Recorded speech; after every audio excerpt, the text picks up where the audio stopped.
दोस्तों, आज हम एक बेहद दिलचस्प सफर पर निकल रहे हैं। Science versus Quran.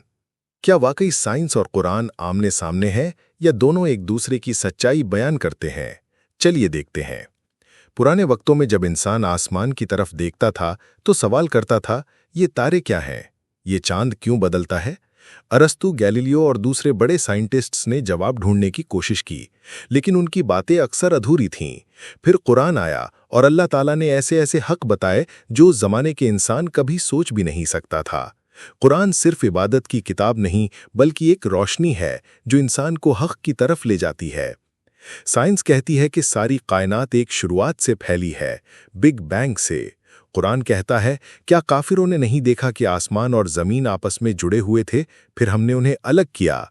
यानी जो साइंस आज मान रही है वो कुरान 1400 साल पहले बता चुका था। साइंस कहती है कि पहाड़ जमीन को थामने वाले खूंटे की तरह हैं। कुरान कहता है, क्या हमने जमीन को फराश और पहाड़ों को खूंटे नहीं बनाया? यानी जो साइंस रिसर्च से समझी वो कुरान पहले ही बता चुका था। साइंस कहती है कि पानी बादलों से बरसता है, नदियों और समंदर में जाता है और फिर भाप बनकर वापस आसमान में चला जाता है। कुरान कहता है, और हमने आसमान से पानी को नाप तौल कर बरसाया और उसे जमीन में ठहरा दिया। क्या ये वही नहीं जो आज हम साइंस की किताबों में पढ़ते हैं? दोस्तों, असल में साइंस और कुरान दुश्मन नहीं है। साइंस हमें बताती है कि चीजें कैसे काम करती हैं, और कुरान हमें बताता है कि इन सब के पीछे कौन है। यानी साइंस समझाती है, कुरान रहनुमाई करता है।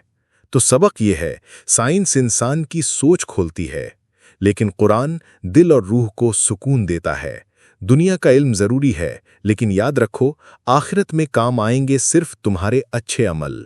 साइंस समझाती है, कुरान रहनुमाई करता है।